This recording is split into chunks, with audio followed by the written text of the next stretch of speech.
야곱이 잠이 깨어 이르되 여호와께서 과연 여기 계시거늘 내가 알지 못하였도다. 고마우신 하나님, 죄로 죽을 저의 인생들을 사랑하셔서 독생자 예수 그리스도를 허락하여 주시고 또 예수님을 통해서 구원의 은혜를 누리며 또 하나님을 알게 해주신 것을 감사합니다. 저희가 참 하나님을 인격적으로 만나서 참된 신앙생활을 하기를 원합니다. 오늘 말씀을 통해서 야곱에게 찾아와서 만나주신 이 하나님이 나의 인생 가운데 언제 어떻게 찾아오셨는가 다시 한번 깊이 만날 수 있도록 도우시기를 기도합니다. 감사하고 모든 말씀을 우리 주 예수 그리스도 이름으로 기도하였습니다. 아멘. 지난주 설교에서 제가 야곱이 결혼한 나이를 70세 이상이었을 것이다 라고 말씀을 드렸습니다. 그런데 다시 계산을 해보니까 이삭의 나이로 계산을 해보니까 훨씬 많았습니다. 창세기 35장 28절에 보면 이삭이 180세에 죽습니다. 야곱이 하란에서 20년을 보냈고 또 돌아온 후에도 23년이나 더 이제 이삭이 살았습니다.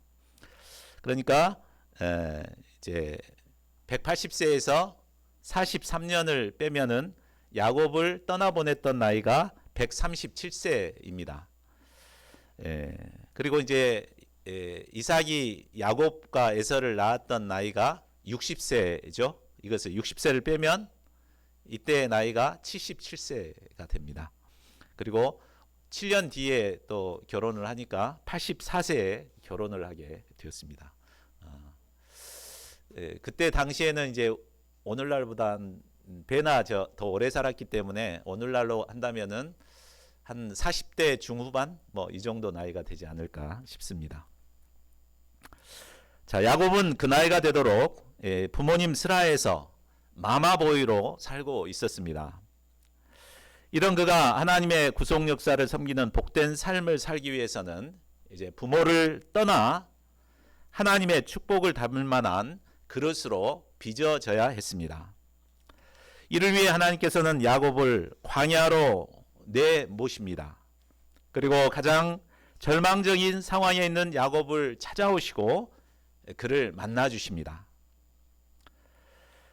우리가 하나님의 축복을 누리는 자가 되기 위해서는 반드시 이 하나님을 인격적으로 만나는 과정이 필요합니다. 그러면 야곱은 어떻게 하나님을 만나게 됩니까? 그리고 하나님께서는 야곱에게 어떤 하나님이 되셨으며 야곱은 이 하나님께 어떤 믿음의 결단을 드립니까? 본문 말씀을 통해 이를 배우고 우리 삶 속에 찾아오신 하나님을 깊이 영접할 수 있기를 기도합니다. 제1장 야곱을 축복하고 보낸 이삭과 리브가 27장 후반부에는 야곱에게 뒤통수를 맞은 에서의 반응이 나옵니다. 에서는 야곱이 자신과 아버지를 속여 축복을 가로챈 것을 알고 야곱을 죽이겠다고 씩씩거리고 있었습니다. 그렇지만 병든 아버지가 돌아가실 때까지 잠시 참자 이렇게 기다리고 있었습니다. 기가 밝은 리브가는 이 사실도 몰래 엿들었습니다. 그리고 큰일이 나기 전에 야곱을 친정집으로 피신시키려고 합니다. 그런데 리브가는 참 지혜로운 여인이었습니다. 야곱에게는 사실대로 말했지만 이삭에게는 고지곳대로 이야기하지 않았습니다. 만일 이 사실을 고지곳대로 말하게 되면 집안의 갈등이 더 커지고 집안이 풍비박산 날 상황이었습니다. 자, 27장 46절을 보십시오. 리브가는 이삭에게 야곱의 결혼 문제를 꺼냅니다. 그날을 에서가 결혼한 햇사람의 딸들은 이삭과 리브가에게 큰 근심거리였습니다. 아마 햇사람의 며느리들은 금요일 저녁만 되면 친구들과 불타는 금요일을 보냈던 것 같습니다. 그래서 술이 떡이 돼가지고 들어와가지고 다음날 아침에 가족 예배가 있는데도 퍼질러 잠만 자고 있었습니다. 이런 며느리들로 인해 이삭 부부는 사는 것이 싫어졌습니다. 만일 마지막 남은 야곱마저 햇사람의 딸과 결혼한다면 삶에 낙이 없을 것이었습니다. 자, 문제의식을 갖게 된 이삭은 야곱을 불러서 외갓집으로 보냅니다. 28장 1, 2절을 보십시오. 너는 가나안 사람의 딸들 중에서 아내를 맞이하지 말고 일어나 밧단 아람으로 가서 내 외조부 부두엘의 집에 이르러 거기서 내 외삼촌 라반의 딸 중에서 아내를 맞이하라. 자, 이 말은 과거 이삭의 아버지 아브라함이 이삭을 결혼시킬 때 늙은 종에게 부탁했던 말과 같습니다. 이삭의 아버지 아브라함과 늙은 종의 도움으로 이삭은 하나님을 섬기는 현숙한 리브가와 결혼할 수 있었습니다. 이제 그는 자기 아들 야곱도 자신처럼 믿음의 여인과 결혼하도록 돕습니다. 자, 그런데 우리는 여기서 잠깐 생각해 볼 것이 있습니다. 그것은 이삭과 리브가는 왜 야곱이 70이 넘도록 결혼시킬 생각을 하지 않았는가입니다. 이삭도 40세에 결혼했고 또 에서도 40세에 결혼했는데 70이 넘도록 왜 내버려뒀을까? 성경에서는 정확한 이유를 설명하고 있지 않습니다. 그런데 제가 생각해 보니까 이삭은 에서를 편애했기 때문에 야곱의 결혼에 대해서는 그리 큰 문제의식을 갖지 않았지 않는가, 이런 생각을 하게 됩니다. 반대로 리브가의 경우는 야곱을 너무나 사랑했고 또 야곱이 집안일을 너무나 잘 이렇게 똑부러지게 잘 했기 때문에 장가 보내기가 싫었을 수도 있습니다. 그러나 어찌됐건 하나님께서는 에서와의 갈등을 통해서 결국 야곱을 부모님의 품을 떠나서 떠나도록 이렇게 인도하십니다. 그리고 늦었지만 야곱에게 믿음의 가정을 이루어 주고자 하십니다. 이제 이삭은 부모님의 품을 떠나 먼 길을 가야 하는 야곱을 축복합니다. 어떻게 축복합니까? 우리 3절 4절을 같이 한번 읽어보겠습니다. 시작. 전능하신 하나님이 내게 복을 주시어 내가 생육하고 번성하게 하여 내가 여러 민족을 이루게 하시고 아브라함에게 허락하신 복을 내게 주시되 너와 함께 내 자손에게도 주사 하나님이 아브라함에게 주신 땅 곧 내가 거류하는 땅을 내가 차지하게 하시기를 원하노라.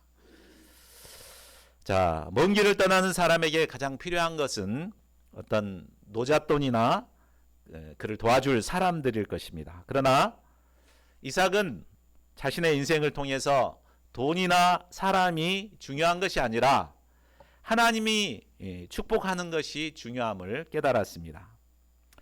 때문에 다시 보지 못할 수도 있는 이 야곱을 보낼 때 하나님의 복을 빌어줍니다.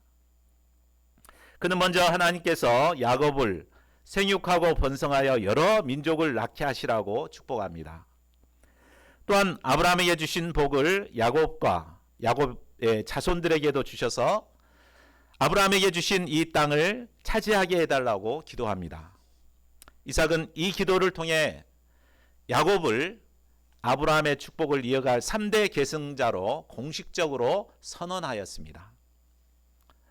결국 이 축복대로 야곱은 빈손으로 떠났지만 20년 뒤에 돌아올 때는 이스라엘 12지파의 조상들을 낳아서 함께 돌아옵니다. 또한 수많은 가축의 큰 떼를 거느리고 거부가 되어서 돌아옵니다. 그리고 후에는 그의 후손들이 더욱 번성하여서 200만 명이 넘는 이스라엘의 민족을 이루게 됩니다. 오늘날 부모님들은 자녀를 한둘만 낳아서 기르기 때문에 과잉 보호를 하는 경향이 많습니다. 이로 인해 다 큰 성인이 되어도 부모를 의존하는 일명 캥거루족, 니트족들이 늘어나고 있습니다. 부모님 눈에는 자식이 한없이 연약하다고 생각하고 불안해서 밖으로 내보내지를 못합니다. 이런 부모들의 과잉 보호로 인해 애 늙은이만 만들어내고 있습니다. 늙은 애만 만들어내고 있습니다. 그러나 하나님께서는 부모님들이 하나님을 믿고 자신의 품에서 자녀들을 내어놓기를 원하십니다. 우리 눈에는 자녀가 한없이 연약해 보이지만 하나님께서는 그들에게 두신 비전이 있습니다. 하나님의 두신 비전은 크고 원대합니다. 이 하나님을 믿고 이삭과 리브가처럼 과감하게 축복하고 떠나 보내야 합니다. 그래야 할 때 하나님께서 이제 그 아이를 책임지고 그들을 인도해 주십니다. 혹시 우리 중에 하나님을 믿지 못하고 끌어안고 있는 야곱은 없습니까? 하나님께서 인도하실 것을 믿고 믿음으로 축복하고 떠나 보낼 수 있기를 기도합니다. 제2장 베델에서 하나님을 만난 야곱 10절에서 15절 말씀입니다. 야곱은 브엘세바를 떠나 하란으로 출발했습니다. 브엘세바에서 하란까지의 거리는 약 900km로 한 달 이상 걸리는 먼 여행길이었습니다. 그는 종을 데려간 것도 아니고 약대를 타고 떠난 것도 아니었습니다. 고작 지팡이 하나, 간단한 옷가지와 먹을 것만 챙겨서 급히 떠났습니다. 중동의 뜨거운 태양볕을 무릅쓰고 걸었기 때문에 그의 몸은 지치고 피곤한 상태였습니다. 해가 저물어 한 곳에 도착했습니다. 근데 그곳은 19절을 보면 그곳 이름은 루스라는 곳이었습니다. 이곳은 브엘세바에서 약 90km 정도 떨어진 곳에 위치해 있습니다. 그 정도의 거리라면 아마 걸어서 한 3일 길은 갔을 것 같습니다. 그는 그곳에서 하룻밤을 지내려고 한 돌을 가져다가 베개로 삼고 누워서 잠을 청했습니다. 당시의 의복은 통으로 짠 겉옷으로 허리띠를 풀면 이불이 되었습니다. 그는 차갑고 딱딱한 맨바닥에서 겉옷을 이불 삼아 돌베개를 베고 잠을 잤습니다. 그동안 야곱은 집에서 푹신한 양가죽 침대에서 양털 베개를 베고 잠을 잤습니다. 그러나 부잣집 아들이 하루아침에 불쌍한 노숙자 신세가 되어버렸습니다. 야곱은 자신이 그토록 원하는 맏아들의 명분을 얻고 또 아버지의 축복 기도도 받았습니다. 그러나 그의 현실은 전혀 따뜻하지가 않았습니다. 밤의 냉기처럼 참으로 혹독했습니다. 자, 이런 야곱의 심정이 어떠했을까요? 에서 형이 언제 뒤쫓아 자신을 죽일지 몰라 두려웠을 것입니다.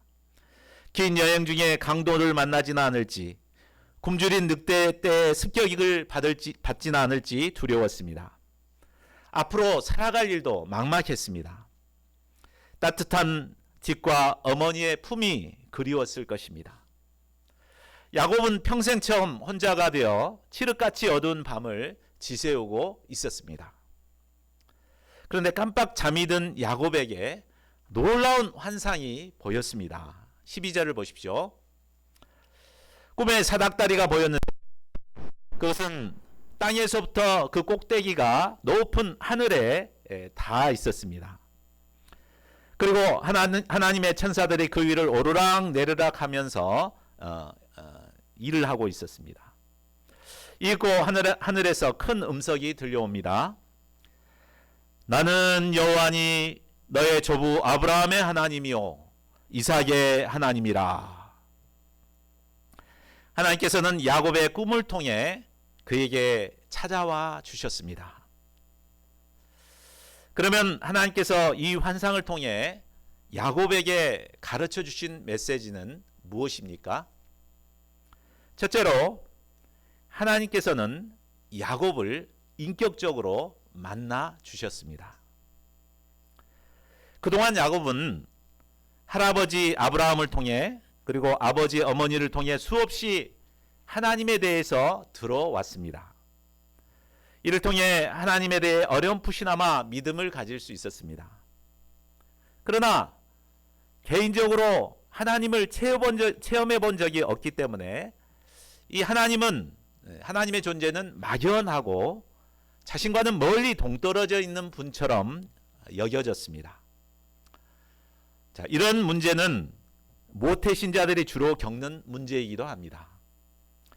저 역시 모태신자였습니다. 그래서 수없이 많이 예수님께 대해 들어보고 하나님에 대해서 들어왔습니다. 그런데 나와는 아무런 상관이 없는 분으로 여겨졌습니다.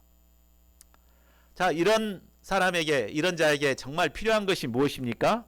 그것은 개인적인 신앙 체험을 통해 하나님을 인격적으로 만나는 것입니다.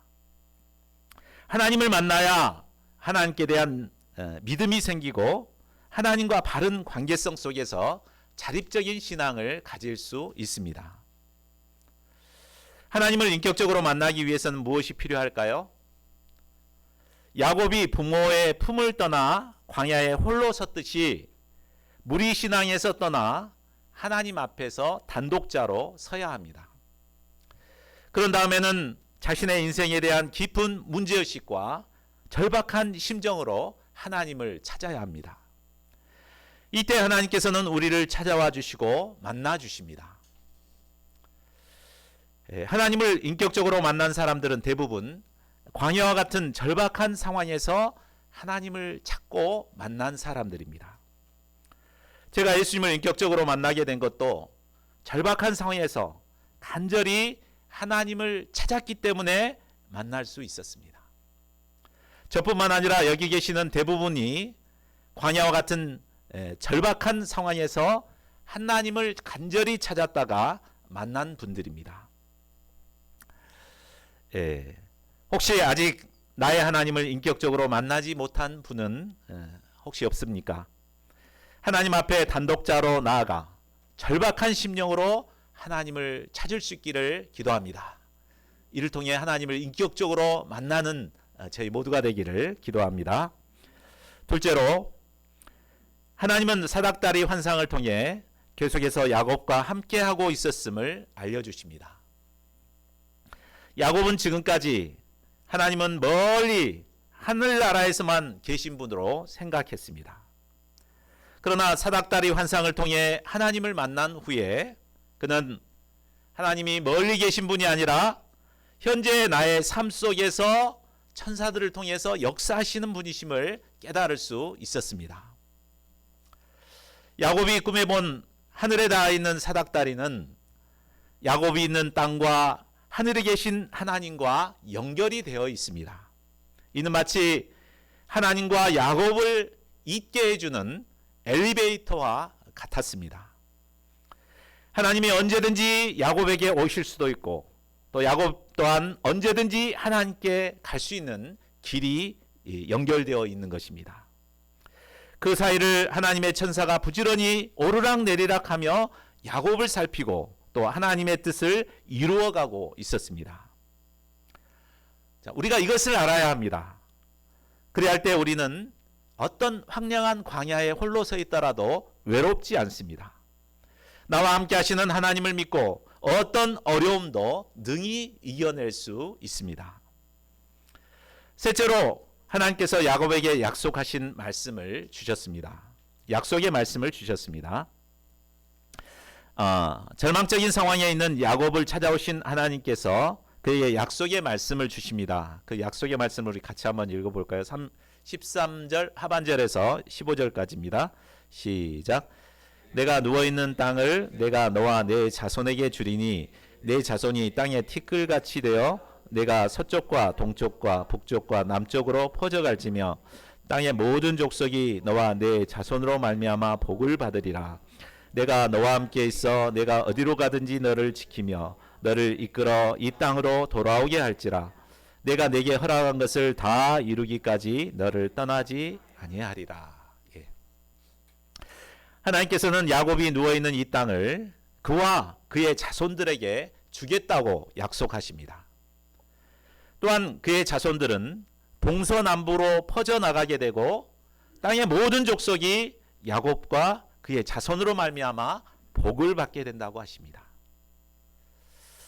이기적이고 얍삽하여 남의 등이나 치고 부담이나 주던 야곱을 세상 만민들에게 복을 나누어 주는 복덩어리의 인생으로 삼으시겠다는 말씀입니다. 참 얼마나 놀라운 말씀입니까? 그러나 현재 야곱은 이런 하나님의 축복과는 어울리지 않는 모습입니다. 야곱은 현재 77세의 늙은 노총각이요, 아무것도 가진 것 없는 노숙자 신세입니다. 이런 그가 어떻게 수많은 자손을 낳고 땅을 차지하고 다른 사람들에게 복을 베푸는 삶을 살 수 있단 말입니까? 그것은 바로 하나님이 그와 함께 하시기에 가능합니다. 우리 15절을 다시 한번 읽어볼까요? 자, 시작.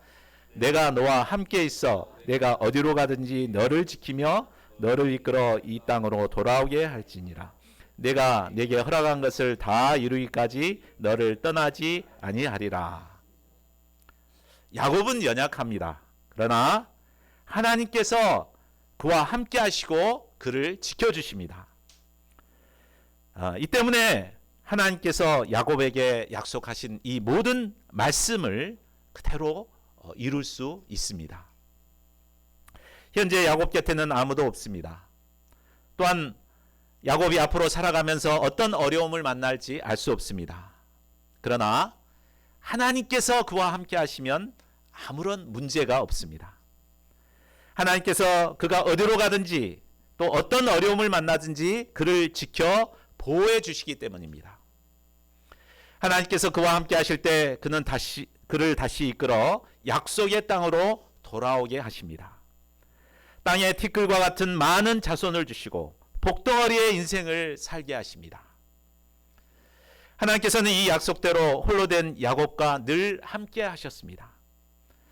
하나님은 항상 야곱의 곁에 계시면서 지친 몸을 기댈 기둥이 되어주시고 누울 자리가 되어주셨습니다. 홀로 있을 때 친구처럼 다가와 그와 교제하시며 그의 외로움을 달래주셨습니다. 하나님이 야곱과 함께 하시기 때문에 야곱에게 하셨던 이 모든 약속들은 성취될 수 있었습니다. 야곱과 함께 하신 하나님께서는 오늘날 우리와도 함께 하십니다. 우리와 함께 하시기를 원하십니다. 예레미야 29장 13절은 말씀합니다. 너희가 온 마음으로 나를 구하면 나를 찾을 것이요 나를 만나리라. 우리가 온 마음으로 하나님을 구하고 찾을 때 하나님께서는 우리를 만나주시고 우리와 함께 하십니다. 또한 하나님께서 우리와 함께 하실 때 우리는 모든 어려움을 이겨내고 축복된 삶을 살 수 있습니다. 하나님이 함께 하실 때 전공도 승리하고 취업시험도 합격할 수 있습니다. 하나님께서 함께 하실 때 힘든 직장 생활도 승리하고 하나님께 영광 돌릴 수 있습니다. 하나님께서 함께 하실 때 교만한 캠퍼스 양들을 순종의 사람들이요 예수님의 제자들로 변화시킬 수 있습니다. 저희 모두가 하나님의 함께 하심을 사모함으로 간절히 하나님을 찾고 만날 수 있기를 기도합니다. 제3장 하나님께서 원한 야곱 16절에서 22절 말씀입니다. 잠에서 깨어난 야곱은 생각했습니다. 여호와께서 과연 여기 계시거늘 내가 알지 못하였도다. 야곱은 꿈을 통해 하나님께서는 살아계셔서 자신과 함께하고 있음을 깨닫게 되었습니다. 지금까지 야곱은 하나님의 살아계심을 깨닫지 못하고 스스로의 힘으로 뭔가를 이루고자 악착같이 살아왔습니다. 그러나 하나님을 깨닫고 난 뒤 야곱은 자신의 불신을 깨닫고 회개하게 됩니다. 새롭게 하나님께 대한 두려움과 경외심을 갖게 됩니다. 야곱은 하나님을 만난 이곳이 바로 하나님의 집이요 하늘로 들어가는 문이라고 고백했습니다. 우리가 하나님을 인격적으로 만난 그곳이 바로 하나님의 집이요 하늘로 들어가는 문이 됩니다. 하나님의 집이란 하나님과 만나고 교제하는 예배의 장소를 의미합니다. 우리는 하나님을 만난 그곳에서 하나님께 예배해야 합니다. 또한 하나님을 만난 그곳을 통해 장차 우리는 문을 열고 하나님 나라에 들어갈 수 있습니다. 18절을 보십시오. 야곱은 아침에 일찍 일어나 베개로 삼았던 돌을 가져다가 기둥으로 세웁니다. 이는 하나님의 집을 상징하는 의미였습니다. 그리고 그 위에 기름을 부었습니다. 이는 하나님께 헌신하겠다는 결단을 의미합니다. 그리고 그곳의 이름을 베델, 곧 하나님의 집이라고 명명하였습니다. 그동안 루스라는 지역은 야곱에게 아무런 의미가 없는 지역이었습니다. 그러나 하나님을 만난 곳이기 때문에 베델이라는 의미 있는 장소로 바뀌게 되었습니다. 야곱의 인생에 있어서 가장 절망적인 장소가 하나님을 만나고 예배하는 가장 영광스러운 장소가 된 것입니다. 우리에게 있어서도 가장 힘들고 절망적인 또 외로운 그곳이 바로 나의 하나님을 가장 깊이 만날 수 있는 곳입니다. 돌기둥을 세운 후 야곱은 하나님께 소원 기도를 했습니다. 우리 소원 기도도 같이 한번 읽어볼까요? 20절에서 21절입니다. 시작.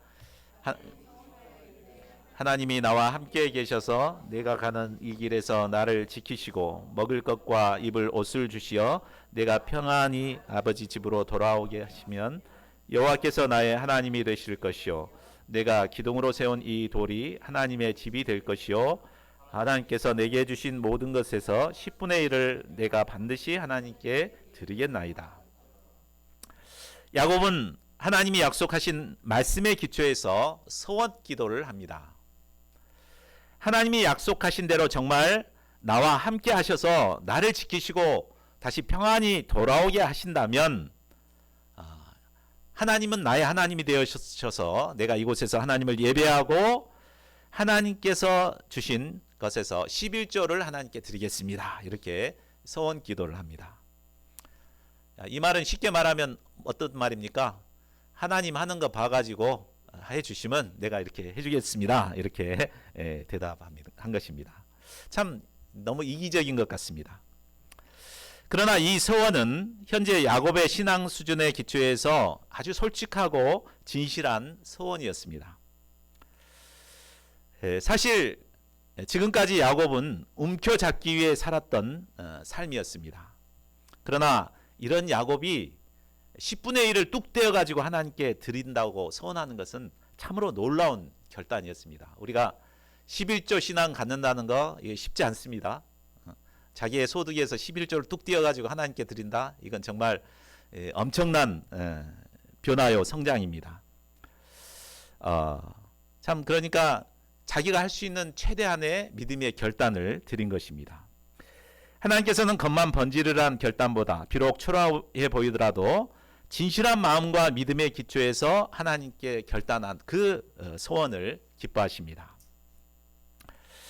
야곱의 소원을 볼 때 그의 관심사는 안전, 먹을 것, 입을 것, 집으로 안전한 귀환이었습니다. 한마디로 그에게는 안전하게 약속의 땅으로 돌아오는 것이 절박한 인생 문제였습니다. 그는 이 절박한 인생 문제를 기초로 하나님을 체험하고자 했습니다. 하나님께서는 이 야곱의 소원 기도를 기뻐 받으시고 그와 함께 하시고 그를 축복의 길로 인도하셨습니다. 하나님은 우리의 진실한 소원 기도를 기뻐 받으십니다. 소원 기도란 하나님의 말씀에 기초하여 하나님을 깊이 체험하고자 소원하며 기도하는 것입니다. 그리고 이 신앙 체험을 통해 하나님을 믿음으로 자신이 할 수 있는 구체적인 믿음의 결단을 약속하는 것입니다. 이런 소원 기도를 통해 우리는 하나님을 더 깊이 체험하게 되고 우리의 신앙도 더 성숙한 신앙으로 자라게 됩니다. 하나님께서는 이런 소원을 기뻐하시고 속히 응답해 주십니다. 성경에는 수많은 약속의 말씀이 기록되어 있습니다. 저희 모두가 이 약속의 말씀을 통해 하나님을 깊이 체험하고자 하는 영적 소원을 가질 수 있기를 기도합니다. 이 소원을 가지고 하나님 이 말씀대로 이루어 주시면 제가 이렇게 하겠습니다 라고 소원 기도를 할 수 있기를 바랍니다. 이를 통해 하나님의 말씀을 더 깊이 체험하고 성숙한 믿음의 사람들로 성장할 수 있기를 간절히 기도합니다. 말씀을 맺겠습니다. 이 상을 통해 우리는 하나님께서 이삭의 축복을 계승할 야곱을 어떻게 만나 주셨는가 배울 수 있었습니다. 또한 야곱은 자신이 만난 하나님 앞에 어떻게 반응했는가도 배울 수 있었습니다. 하나님께서는 부모의 품 안에서 안정된 삶을 살던 야곱을 광야로 내모셨습니다. 그리고 가장 절망적인 상황에 있는 그에게 찾아오시고 그를 인격적으로 만나 주셨습니다. 야곱이 광야에서 하나님을 만났을 때 절망이 변하여 소망이 되었습니다. 운명은 섭리로 바뀌게 되었습니다. 그리고 야곱은 자신이 만난 하나님 앞에서 서원 기도를 드리며 자신이 만난 하나님을 더 깊이 체험하고 누리기를 원했습니다. 하나님께서는 이런 야곱을 기뻐하시고 야곱의 하나님이 되어 주셨습니다. 야곱의 하나님께서는 우리 한 사람 한 사람을 만나 주시기를 원하십니다. 인격적인 만남을 통해 각 사람의 하나님이 되기를 원하십니다. 저희 모두가 우리의 삶 속에 찾아오신 하나님을 인격적으로 만나서 소원 기도할 수 있기를 기도합니다. 이를 통해 절망에서 벗어나 하나님의 인도하심을 받는 축복된 삶을 살아가는 저희 모두가 될 수 있기를 간절히 기도합니다.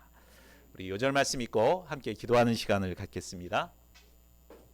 자, 시작.